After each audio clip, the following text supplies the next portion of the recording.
السلام عليكم ورحمة الله وبركاته. ازيكم عاملين ايه؟ يا رب تكونوا بخير. النهاردة هنعمل مع بعض هشارككم يومي كده. اول حاجة خالص هعملها طبعا كوباية النسكافيه بتاعتي دي كده. اول شيء هعملها احط كده معلقة سكر، واحط هعمل لدودو، انا ودودو بس اللي موجودين حاليا. وهعمل كمان لدودو كده كوباية ينسون عشان هو بردان. طبعا فطرت انا وهو بس كده بقى هنشرب كوبايه النسكافيه. معلقه بقى نسكافيه كده حلوه.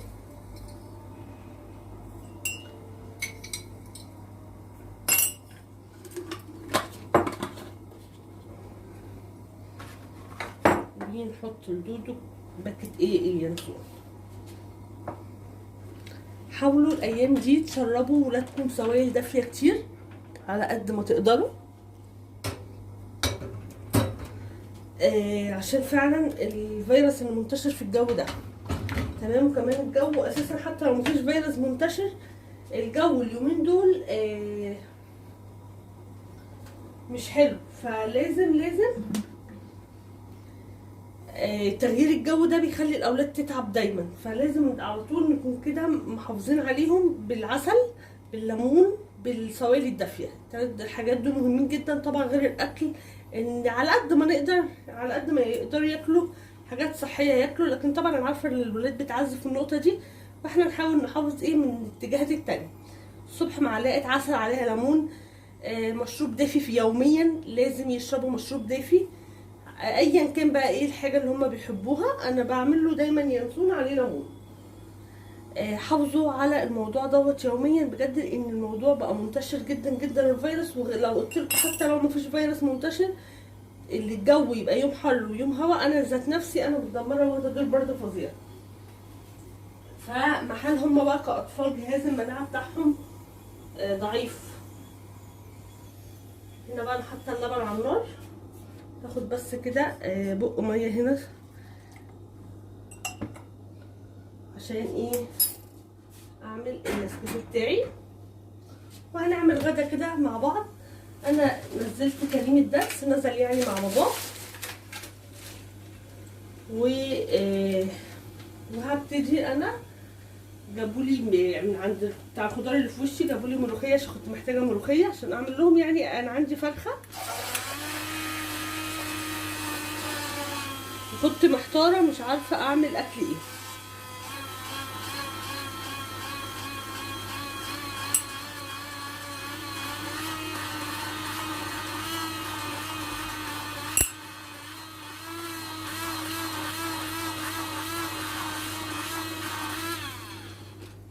انا بحب النسكافيه الصوت فيه يبقى عالي كده.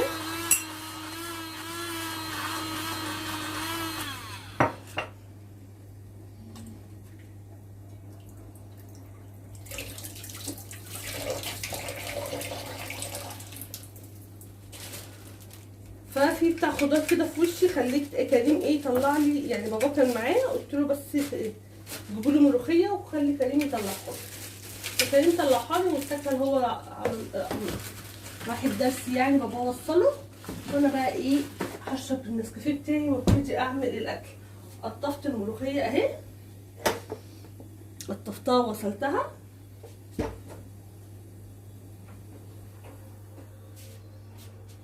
صب بقى النسكافيه.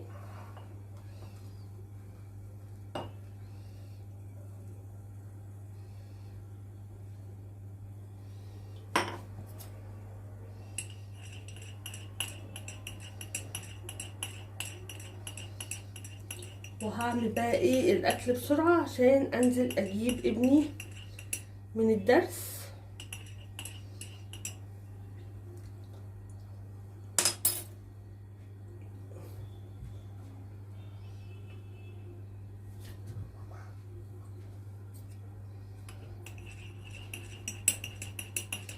ايه رايكم بقى في كوبايه النسكافيه بتاعتي؟ رهيبه دي اللي بتظبط لي يومي كله. نعمل بقى لدودو كمان كوبايه اليانسون بتاعته.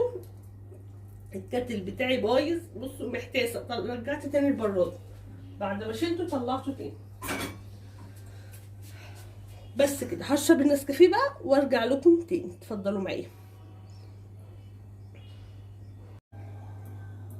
هنا بقى عندي كبه. تمام، طلعتها كده. هحط ايه بقى؟ البصله كده فيها، بصل وطماطم بس في الاول. ان انا هعمل جزء بالبطاطس في الفرن وجزء تاني هسلقه عشان الملوخيه. تمام،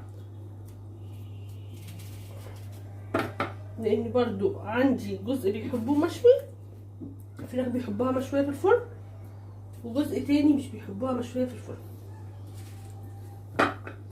يعني بيحبوها مسلوقه، يعني عشان تبقى مستويه كده اكتر وجوسي، مع ان المشويه بتبقى اكتر، بس كل هي ايه اذواق يعني. هنحط ايه بقى؟ ملح، ده في البدايه بس، طماطم وبصل وملح و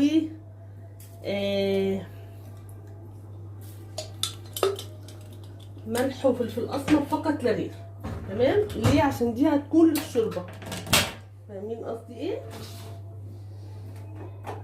والتتبيله دي برضو بتبقى حلوه جدا جدا لما تحطوها على الشوربه كده. هضرب ايه الخليط ده وارجع لكم تاني.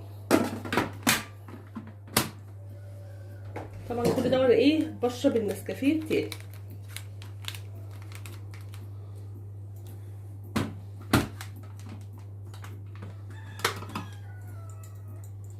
بصوا بقى، هاخد جزء من الخليط ده كده في الحله وهسيب جزء، يعني اخدت كده حبه وايه وهسيب حبه هنا.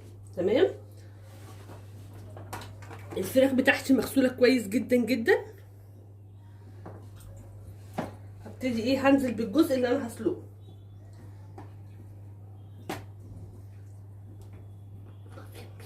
انا يعتبر بسلق ايه الصدور والوراك. الفراخ بيتسلق والوراك لا. طب لو الفراخ ثواني هتحطي هنا الفراخ اللي بيتسلق. هو الفراخ بيتسلق بجد؟ يا حبيبتي، ده أول مرة أعرف.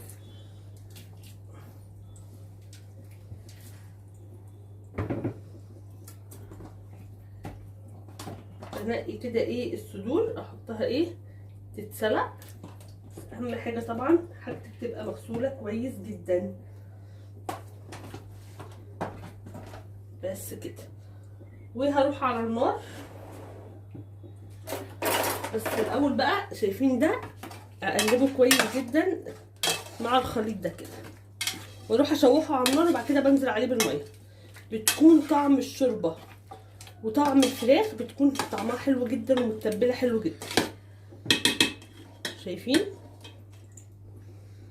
بصوا هنا بقى هعصر ليمون. هنزود بقى التوابل بتاعتنا، توم باودر، بصل باودر،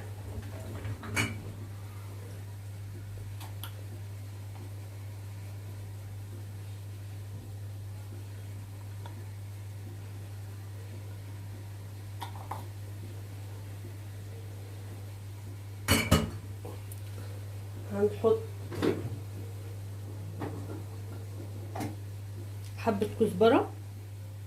طبعا زي ما قلت لكم الفراخ التانية حطيتها على النار اهي بتتشوح. تمام، حبة كاري اهم حاجة، ده بقى في الفراخ اللي هنشويها.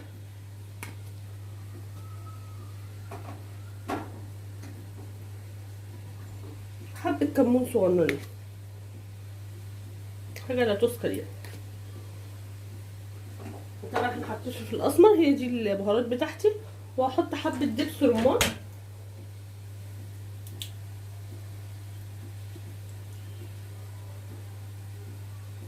تديها مزازة حلوة.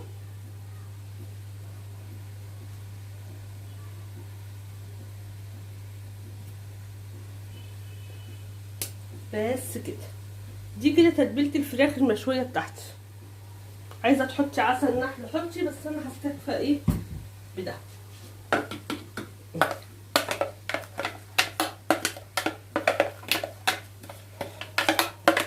وهحط كمان معلقة صلصة، معلقة صلصة كده حلوة تديها لون حلو.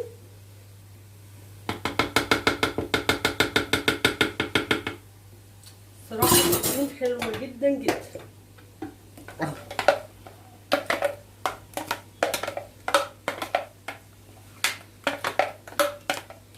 الخلطه دي بتكون للفراخ، عايزه تحطي زبادي حطي، بس هي كده الصراحه بتكون فظيعه.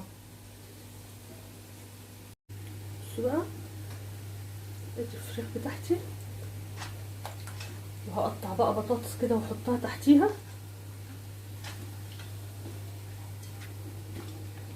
عايزه اقول لكم بيكون طعمها فظيع.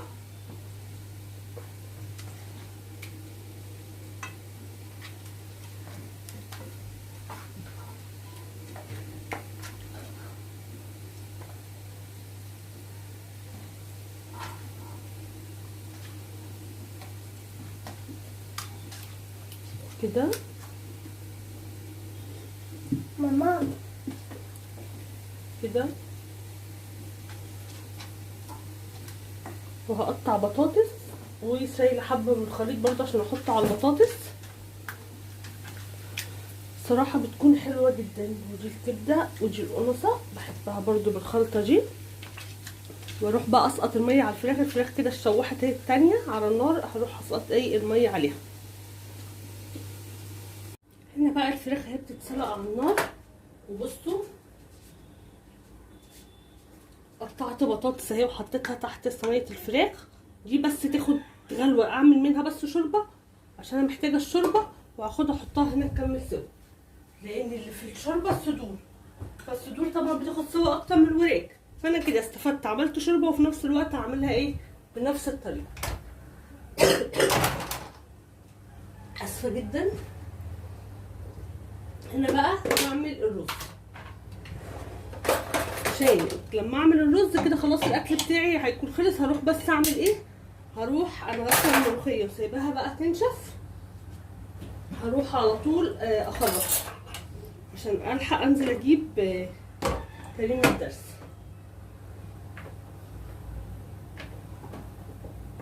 احط بقى ايه معلقه سمنه كده حلوه على حبه زيت،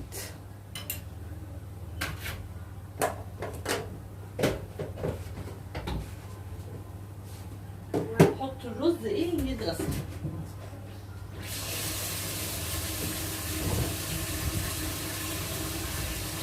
الرز عشان يبقى طعمه حلو لازم نحط له حته سمنه، ولازم مع السمنه، بس انا حاطه السمنه اللي حطيتها دي كتير، لازم مع السمنه نحط حبه زيت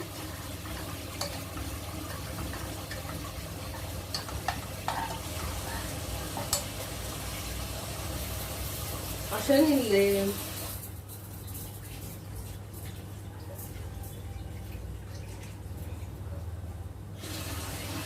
يبقى مفرفر معانا يعني الرز. انا كده حطيت الرز تحت الميه اهو يتغسل بقى كويس. بحب احطه تحت الميه الجاريه كده.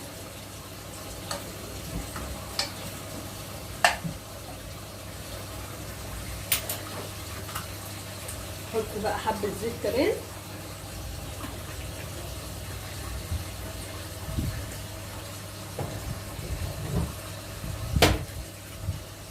اول بقى ما يقدح هنزل ايه بالشعريه. زي ما قلت لكم انا معظم الرز بتاعي بعمله بالشعريه، لان عندي ابني بيحبه بالشعريه. ولما كانوا بنغش عليه كانوا ليه بنغش عليه يا ماما؟ ده عندك اخوكوا خلاص صح يا لودو. بصوا هنا بقى خلاص الشعريه اتحمرت اهي. هنزل ايه بمعيار الميه بتاعتي.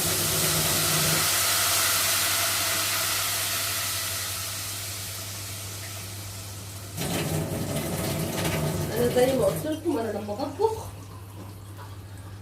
بعمل الاكل على قد يومين، حتى الرز لاني بسخنه عادي في الفرن.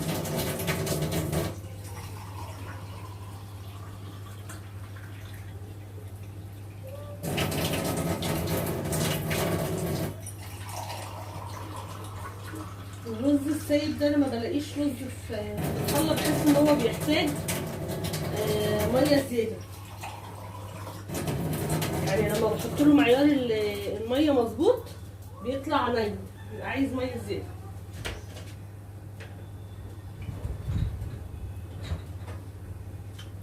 كده خلاص هحط له الملح وهسقط الرز. ما بحبش احط فلفل اسمر في الرز ده، في ناس بتحط بس انا مش بحب.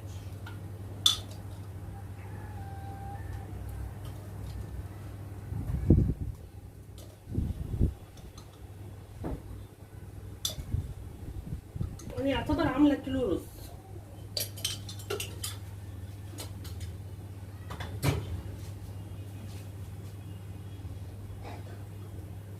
انا نفسي اعرف هي شركة المطبخ والساعة والضحى والحاجات دي يعني وقفوا لي تصنيع رز.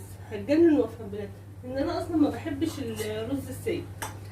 بس كده بقى هغطيه واسيب الميه تغلي وبعد كده هحطه بقى بالمره. انا واقفه مستنيه الرز يتشرب تمام، فبدل اني واقفه مش عارفه اروح اخلص الملوخيه يعني هعمل ايه لسان العصفور بتاعي بالمره.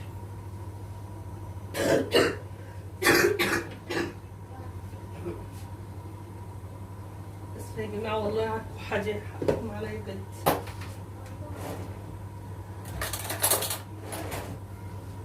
على طول ما انا ساكته ما بكحش، انما لما بتكلم بكح للاسف.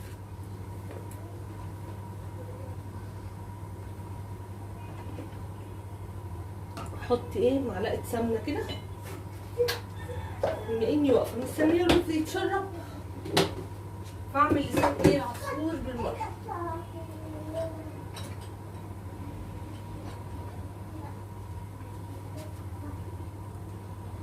بقى نزلت اهو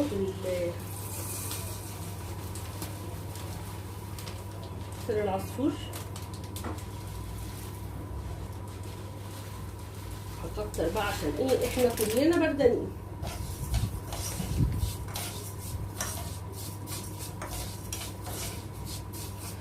هسيبه بقى ايه يتحمر. الفراخ اهي هنا بتستوي والرز اهو برضو بيتشرب.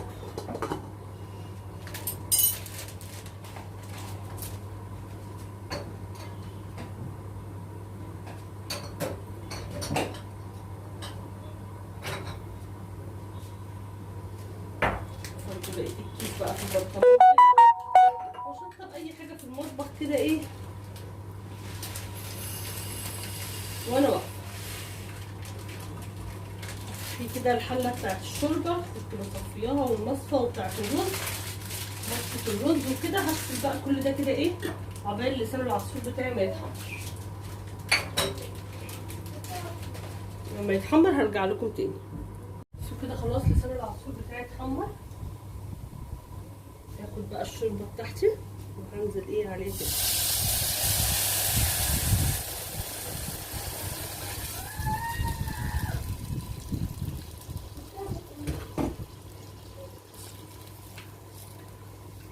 بس كده وهنقول بقى على العين اللي ورا دي عشان ايه احط الرز هنا يتشرب واروح بقى نخلط الملوخيه. انا كده هنا بقى هبتدي ايه اعمل اخر حاجه خالص معايا. خلصت خلطت الملوخيه وحطيتها اهي في الشوربه. هبتدي اعمل الطشه بتاعتي عشان انا كده خلاص المفروض انزل اجيب ابني من الدرس.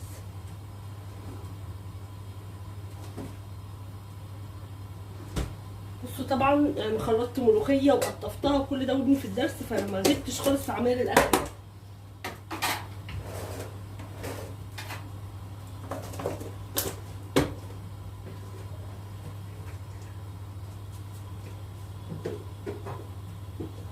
عايزه اقول لكم ان انا كنت هعمل كارثه. حاطه بقيه الشوربه في علبه كده عشان اشيلها في الثلاجه. العلبه اللي شبه بتاعت علبه السمنه كنت مفكراها السمنه وكانت هتتقلم مني في الارض. الحمد لله. احط بقى ايه معلقه توم كده حلوه.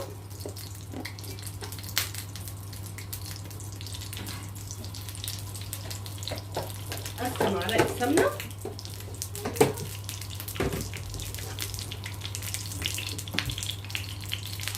ماما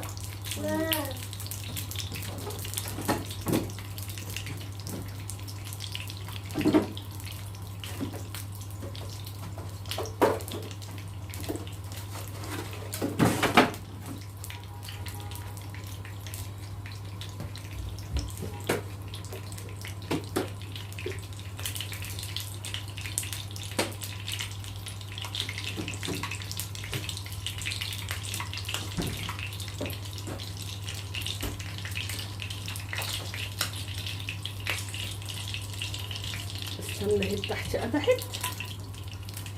اروح حاطه فيها ايه الثوم بتاعي، رحت اجيبه من الفريزر.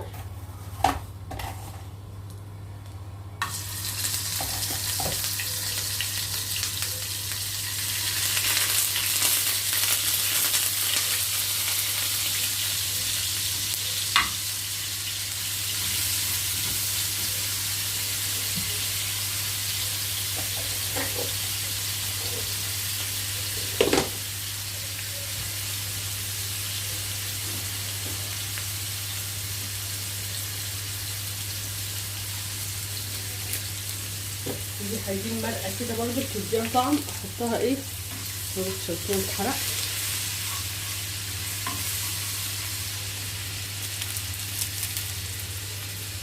بحط كده مكعب مرق هنا،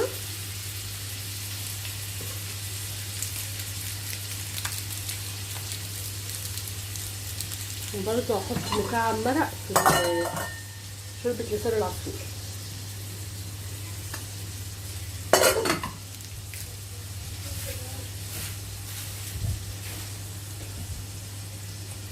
بس كده.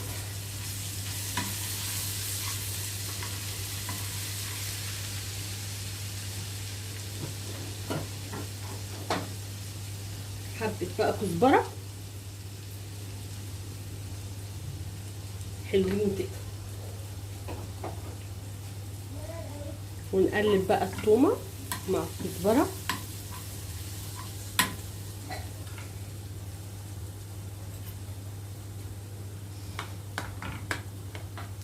الملوخية بتاعتي خلاص اهي، شايفين فيها عرق جميل قوي.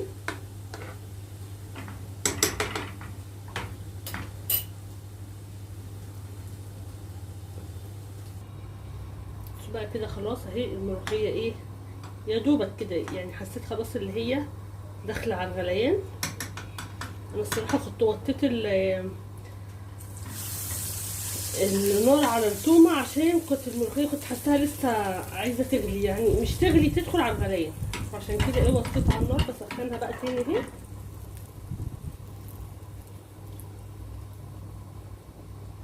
وهبتدي اخش بقى ايه الملوخيه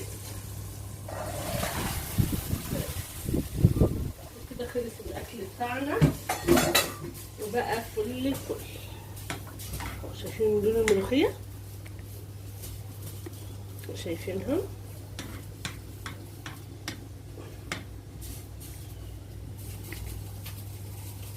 اطفي بقى عليها خلاص. وكده خلصنا اكلنا. ادي شكل الاكل بتاعي بعد ما خلص. ادي الرز، وادي الشوربه، وادي الملوخيه، وادي الفراخ. طبعا مش هغرب دلوقتي لان انا هلبس وهنزل اجيب ابني من الدرس. بصوا الفراخ منظرها حلو قوي. فانا هنزل بقى ايه، الملوخيه خضراء وجميله طبعا. مفيش احلى من الملوخيه الخضراء اللي انت تعمليها في البيت، تقطفيها وتخرطيها. ولسان العصفور بصوا جميل. بس كده بقى. ده طبعا مش هغرب، قلت لكم دلوقتي هنزل اجيب ابني، ولما اجي بقى ايه هبقى نحطه ونتغدى. بس ما تنسوش بقى تحطوا اللايك وتعملوا شير وتعملوا سبسكرايب. واقول لكم السلام عليكم ورحمه الله وبركاته.